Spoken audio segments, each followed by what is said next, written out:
Hi, welcome back.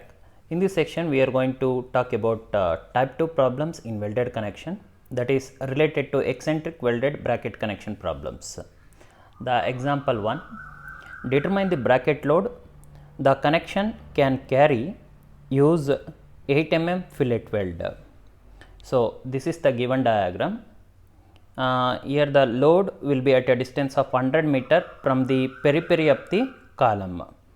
Then this from ear to ear length is 180 mm, then from ear to ear length is 400 mm.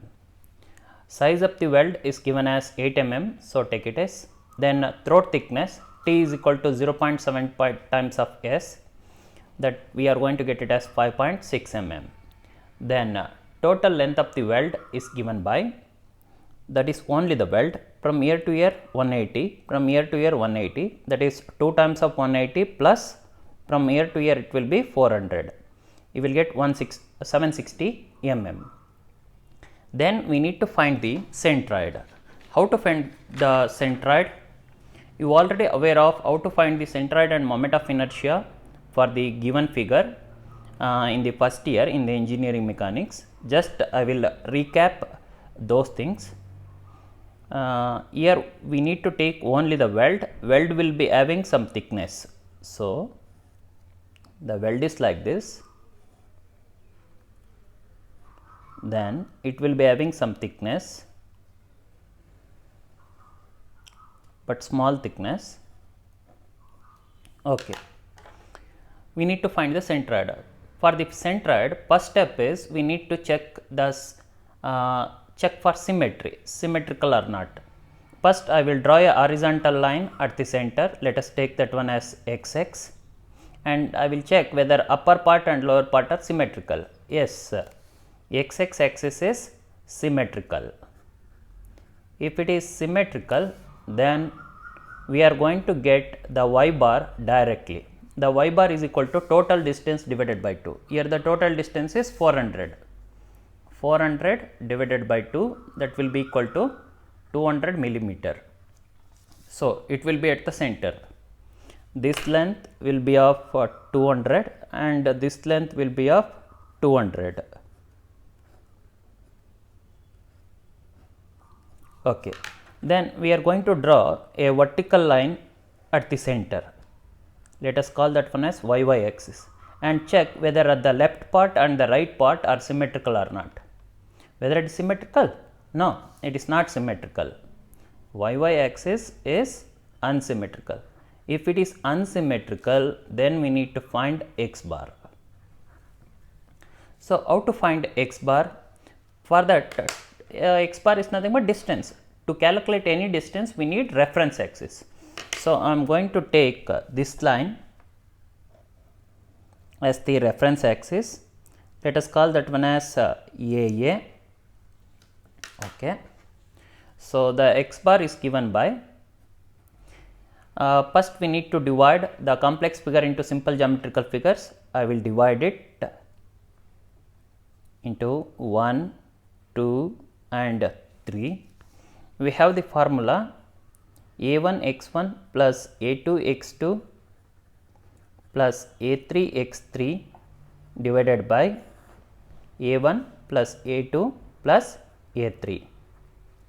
So, that is given by, here area is given by, in the given problem the length is how much, 180, and the thickness is given by,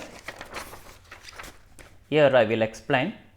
Once we write the figure like that, then x bar is given by, here I am going to take only the two terms because this one and this one is similar.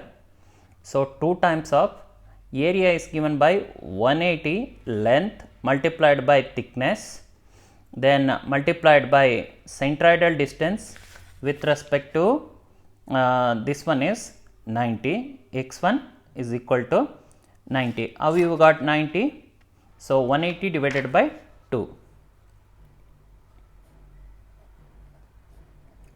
It is like a rectangle. The CG lies at the center.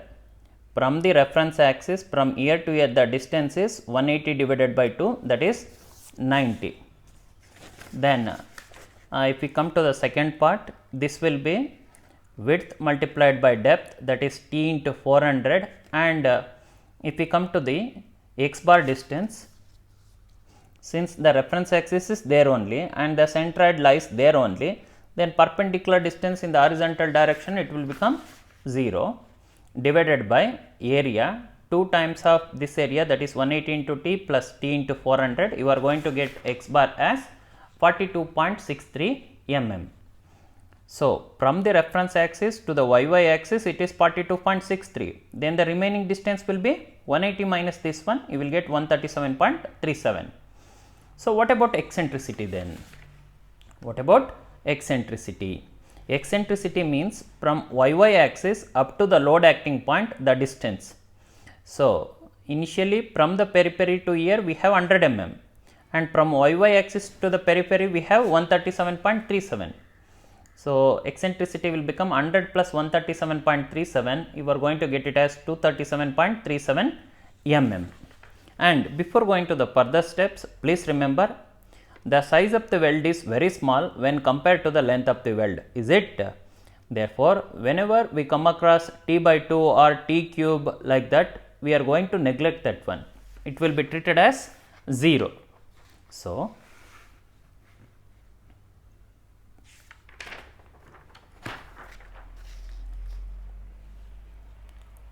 now we are going to calculate the moment of inertia with respect to x axis and y axis. Ixx is given by Ix bar plus a into y square. So, Ix bar is given by, how it looks like? It looks like a rectangle. For rectangle, what is the formula? Ix bar bd cube by 12. B is how much? 180 and d is t. Bd cube by 12 plus area is 180 into t and y square, nothing but distance of the centroid from the xx reference axis. Okay, for this one from the x axis from here to here, how much is the distance? 200. So, 200 square. So, the top and bottom are 1 and this sum. So, we are going to multiply it by 2 plus, then we have this one. Here it is also bd cube by 12, b is t and d is 400, t into 400 cube by 12 plus t into 400 multiplied by distance between the centroid and the xx axis in y direction. Since centroid lies on the xx axis, it will become 0.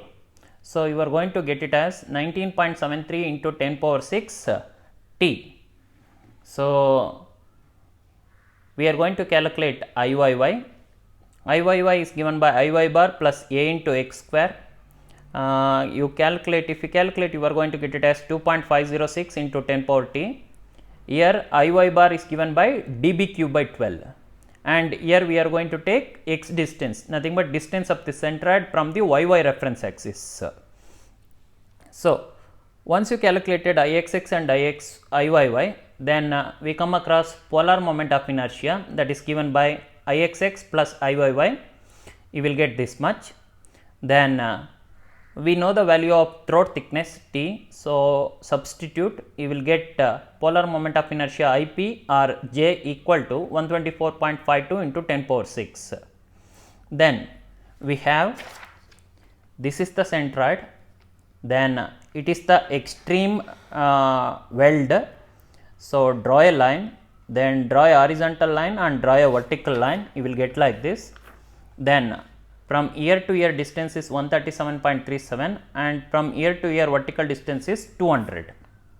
So, R is given by, resultant is given by square root of h square plus v square. H is 137.37, v is 200, you will get 242.63 mm.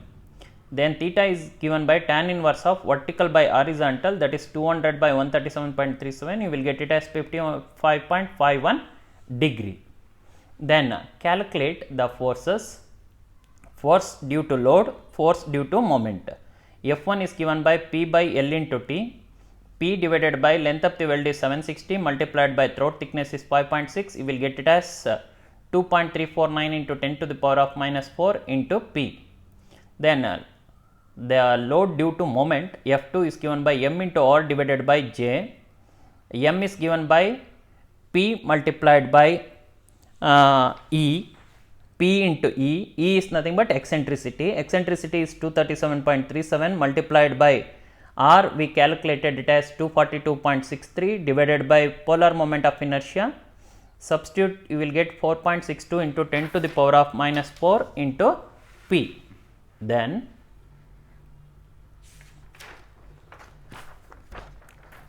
resultant stress we calculated F1 and F2, then resultant stress is given by square root of F1 square plus F2 square plus 2 F1 F2 into cos theta. It should not be greater than permissible stress in the weld, that is given by Fu divided by root 3 gamma mw.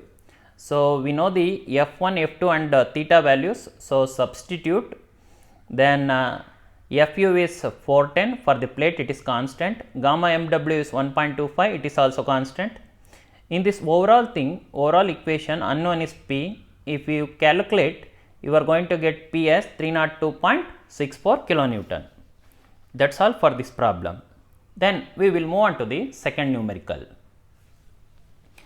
Example 2, determine the size of the weld required for the shown bracket connection.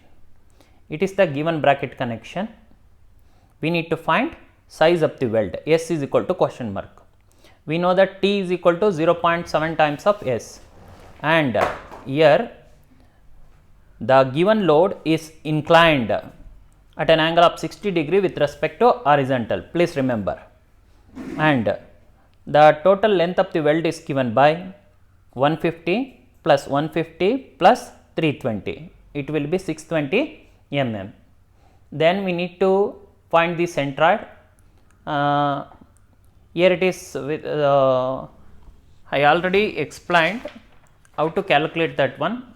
Just write down the diagram, then check for the symmetry. If it is symmetrical, you will get the distance, centroidal distance directly. If it is unsymmetrical, you need to calculate. So, calculate x bar, then you are going to get y axis. Once you get that one,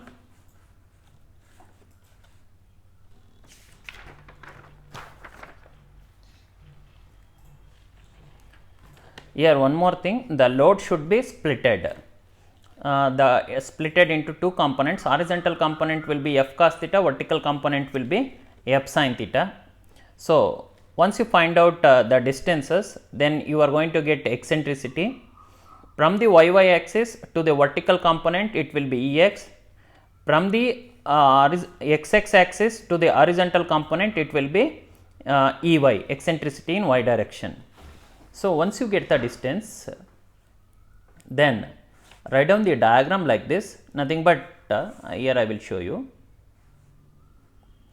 This is the centroid, this is the extreme end of the weld, draw a line, then whatever the angle we have here, that is theta 1, this length is 160 and from ear to ear length is 113.7.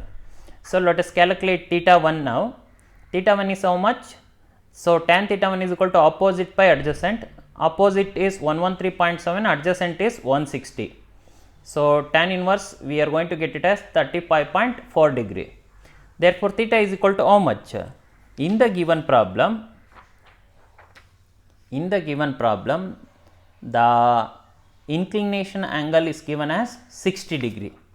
So, in order to get theta, we need to deduct theta 1 value from the inclination angle, 60 minus theta 1. You will get it as 24.6 degree. Then what we need? R, that is the resultant, this will be the R, from ear to ear it will be R. So, how you are going to get? Square root of horizontal square plus vertical square, horizontal vertical, you will get it as 196.28 millimeters. Then calculate the moment of the forces. So, here we have the components, the moment is given by, here we have the vertical component 120 into sin 60 multiplied by, with respect to the centroid we are calculating, the force is this much multiplied by perpendicular distance is Ex, and with respect to the centroid it is rotating clockwise, positive. then horizontal component multiplied by perpendicular distance between the horizontal line and the centroid, that is x axis, it is Ey, and with respect to the centroid it is rotating anti-clockwise. So, it will be negative, clockwise positive, anti-clockwise negative. Then you are going to get the moment as 14.68 into 10 power 6 Newton millimeter. Then calculate the moment of inertia Ixx, then Iyy. Ixx and Iyy as explained in the previous problem. Then once you get Ixx and Iyy, we will go with polar moment of inertia, that is Ip is equal to Ixx plus Iyy. So, you are going to get some value. Then calculate F1 and F2. So, once you calculate F1 and F2, we will go with the resultant Fr is equal to square root of F1 square plus F2 square plus 2 F1 F2 into cos theta, that should not be greater than or equal to Fu by root 3 into gamma mw. So, here you are going to get t value. Once you get t value, you know that t is equal to 0.7 times of s. So, substitute, you will get s is equal to 3.22 mm, but size of the weld we need to take more, therefore, provide 4 mm weld. So, that is all for this problem. In this way we are going to solve type 2 problems. In the next session we will conclude with the type 3 problems. Thank you.